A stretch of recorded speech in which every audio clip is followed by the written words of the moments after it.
Coming up on My Time to Talk. But you've got to remember that the guns are not going to children.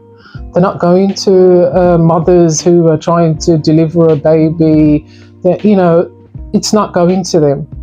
It's going to an army that is being protected by countries. They have to have authority over whether they can be investigated for genocide.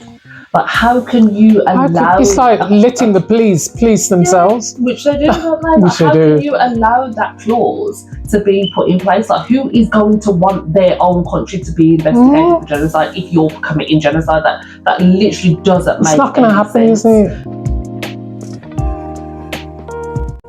So, My Time to Talk. Yeah. We are going to be talking about Sudan. As Sudan seems to be forgotten, we need to talk about it. So yeah, obviously we've had a lot of talk about humanitarian crisis going on recently, and we hear very little about what's happening in Sudan.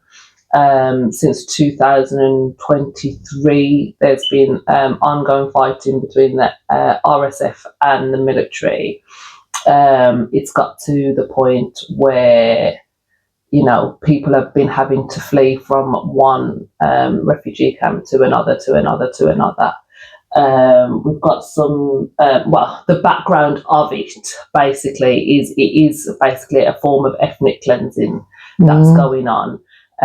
So non-Arab people, specifically the Masalit people, are being targeted. So they're being, assaulted, sexually assaulted. They're being killed.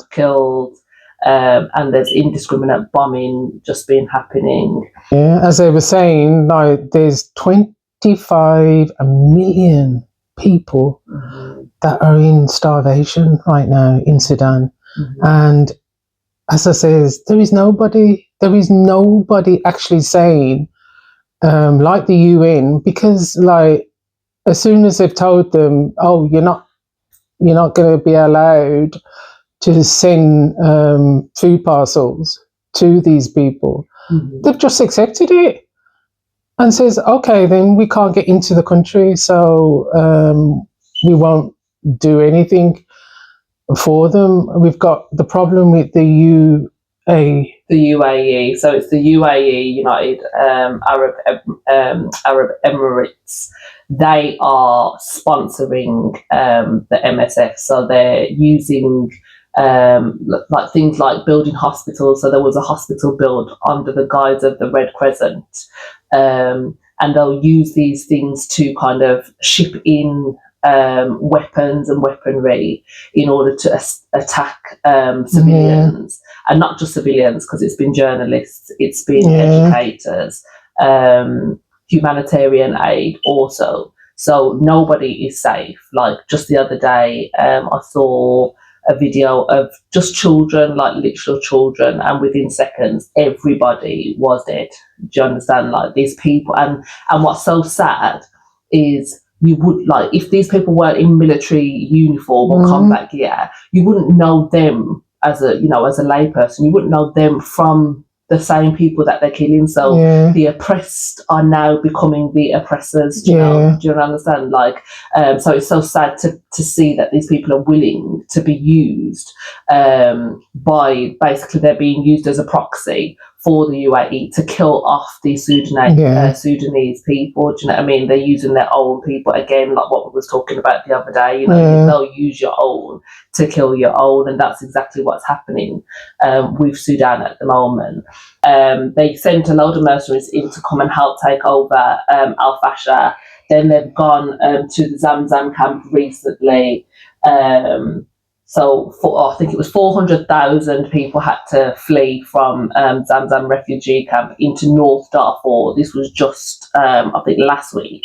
So it's the World, or what are they called? The World Food Programme. Yeah. Yeah, so it's those that are trying to help basically bring food and humanitarian But they won't let them in. But now it's getting harder and harder because of the fighting and the knock-on effect from cuts from the USA also. Coupled with obviously other things, the rainy period is going to be coming and they're not going to be able to get aid, like even the little aid that they are able to get in at the moment. Soon it's going to be down to nothing, and with that will come more death, will come more disease, because they won't have medical supplies, even simple things like sanitary stuff, hygiene equipment, in order to help these people.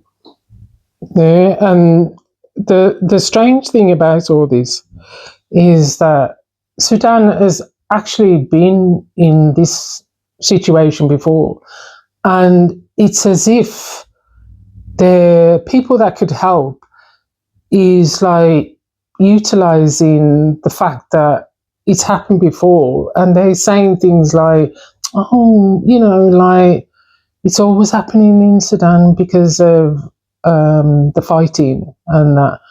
But there's fighting in all parts of the world right now. I mean, we've just heard about the problems in Pakistan and India. Mm-hmm. Do you know what I mean? What is going to happen if they get to the same stage as Sudan? Are you going to treat them the same way? Mm. I don't think so. Do you know what I mean? England just yesterday said that they're going to have a tariff thing with India. So it does beg the question, do you have to actually be involved in the countries that can help you, or to get some help? You know, somebody has to be coming into the situation and negotiating a peace thing. Mm. People are dying. I mean, these are not just soldiers that are dying. These are people that are children for the next generation, you know, adults, children that has got no parents no more. Do you know what I mean? This has been going on for years. It's not like it's just happening now. Mm-hmm. And nobody is actually identifying with the fact that somebody has to go in there and make some sort of ceasefire to get people out of this situation. You cannot allow them to keep going from camp to camp, looking for a way to get some food. When something comes down from the air, they're all running towards that, you know, to that van, lorry, aeroplane. You know, it's really disgusting that we would allow things to happen that happened before. You know, okay, Sudan had a war before, and they've never really come out of war. But, you know, like they've had protection before. They've had people actually identifying with the fact that, you know, we have to send some sort of food and hospital, because like they are bombing the hospitals. They are bombing the places where they feel the country could get some help, or the people could get some help. They are actually bombing those places. Mm-hmm. So the medicine and things that they had at the beginning of all this, they haven't got any more, and there's nobody bringing anything else in. Mm-hmm. So what are we saying to these people? That we're going to let you die? Do you know what I mean? We're going to pretend like nothing's happening. Mm-hmm. Do you know what I mean? Because we've got the Gaza thing to sort out. We've got, you know what I mean? You've got that to sort out as well. We have got a UN committee. What is the UN doing about nothing, what's going on? Another point, because there was a few points actually. That thing about the hospital, like just last year, I think it was in December in Al Fasher, like the military and the RSF were actually fighting in the hospital, like in the hospital. Do you know what I mean? Like there's just no sanctity to life going on. But yeah, in regards to the UN, no, they're doing absolutely nothing. Like they can make their statements and this and that. But Sudan themselves tried to bring a case to the ICJ. This was a couple of weeks back. They brought a case of genocide, or for the UAE being complicit in genocide against the Masalik people in Sudan, and the case was literally rejected. Like within the week, the case was rejected because they said that they don't have jurisdiction over the UAE. So basically, when the UAE have signed their genocide convention, they've done so with a reservation, basically, like with a clause that they have to have authority over whether they can be investigated for genocide. But how can you allow? It's like letting the police themselves, which they do. Like, how can you allow that clause to be put in place? Like, who is going to want their own country to be investigated for genocide if you're committing genocide? That literally doesn't make. It's not going to happen, sense. Is it? So the ICJ, they actually have the power to veto these clauses or these reservations. They've done so with Australia versus Japan. They did so with France versus Norway, and they did so with Kenya versus the USA. So this isn't an anomaly. This isn't something that, that's just the way it is. Like, if they wanted to, they could continue, do you know what I mean, and just listen to the case on its merits, but they won't even hear the case. No. So, to me, that screams, we're being paid by somebody. Do you know what I mean? So the only other option would be like a US arms embargo, because their biggest supplier is the US, obviously. Do you know what I mean? UK included as well, but their largest supplier is the USA. So that would be the only other way of stopping the UAE from being able to arm the RSF, if that makes any sense. See, there is still a colonial influence when it comes to Sudan. There is still, obviously, like, they've been made independent, and it still means that the colonial part of it still warrants some attention to what is going on in that country.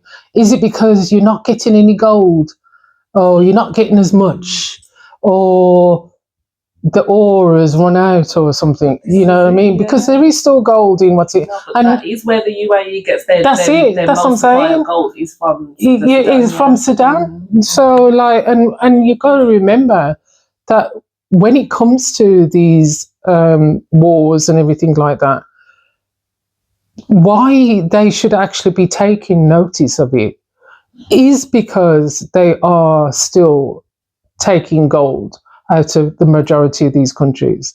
They're still taking ore out of the countries.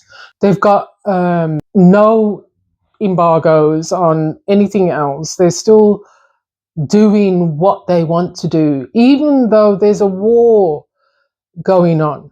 If you really feel that they're still, they don't do that anymore at the moment, like, it's never going to be the case. Even they will just tiptoe around dead bodies and still get what they need out of the country, because as far as they're concerned, it's on lease. I mean, like, we talk independence from colonizers, but it never really is a true independence. Like, we can, Independent Day and all this business, but really and truly look into it, because I know I have. These countries are still leased to their colonizers. So any time they can have their fights, they can have their wars and all that, but if they start stopping them from getting what they want out of the country, see if they don't come into their wars. See if they don't stop things like that. That's happening in Burkina Faso right now. Is that's the whole reason why they don't want him to be in charge, because he is actually doing something for the whole of the country, the same as the lady that is doing. This has just passed my mind in Namibia, and you know what I mean. That is like, that is tragic. That is tragic, isn't it? No, it is. And just this week, the port of Port Sudan, that has been bombed 3 times in just this week.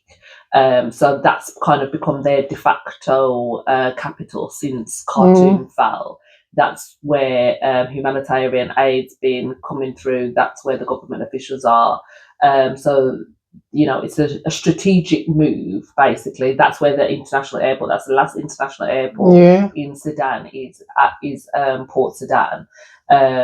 So if this isn't showing clear signs that they're trying to cripple this country, and yet places like, you know, the ICJ will say there's no need for a case to be heard, like, it just doesn't make any sense unless you're actually working in cahoots with these oppressors. Do you understand? Because you know, it couldn't be any more clear what's going on in Sudan right now. And you know, it's just, it's sad to say, but I think it just reeks of anti-blackness, the fact that we don't see this being reported on. Like, there was an organizer in England. She, you know, she's an activist, like, she's a Sudanese activist, and she put together a march in Manchester just last week, and minimal people turned up. Do you understand? Like, now, if this was, you know, and this is what they'll do, they'll pit people against each other. But if this was like a pro-Palestine march, or even like a you know what I mean, like Ukraine, you know, if it was people like thinking for Ukraine, people would be out in their masses, their numbers.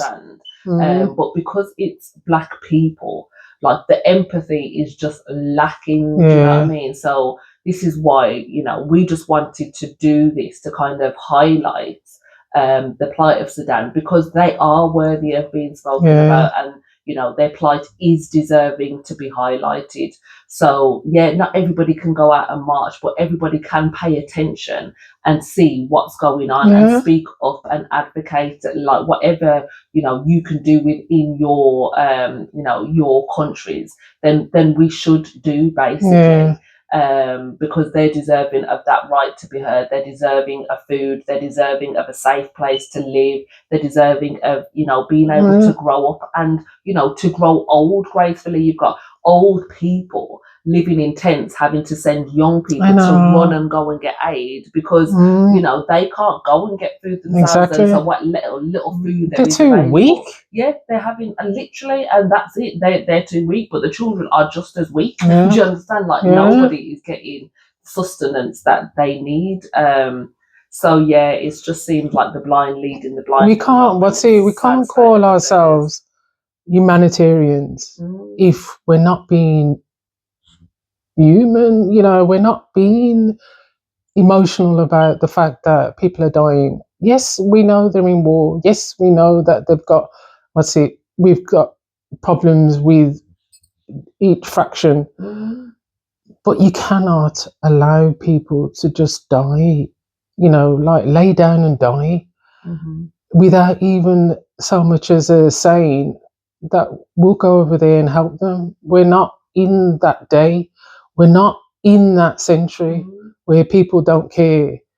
We're not supposed to be in that in that this sort of humanitarian thing should have been sorted years ago. You know, the only reason why it's allowed to carry on is that you get to sell guns. You know, somebody's getting to sell guns to each fraction or of what's happening. Somebody profiting off somebody else's misery. But you've got to remember that the guns are not going to children. They're not going to mothers who are trying to deliver a baby. You know, it's not going to them. It's going to an army that is being protected by countries, countries, because like if they weren't being protected, they would allow food and resources to get through to the country. We've got to stop this. We've got to stop covering up for people who don't care. You know what I mean? They only report what they want to report, and the only actual information that I've seen on this is on Channel 4 in our country, in UK. Is Channel 4 done a piece on it the other day, and I would say that is the only thing that I've been that I've seen on actual television, because like we can't just keep getting our information from social media. Which it is. We do have to see that, you know, we have to make them report on things that are affecting the world. You know, BBC always says that they're a world news outlet. You know, well, come on, BBC, start reporting what is actually happening, so that we can say to our children, oh, we did everything that we could. We did everything that we could at that time. Really? Do you know what I mean? That's got to be said. That's got to be what happens in the end, that we can say to our children, we did everything that we could. Yeah, that's a good way to end it, I would say.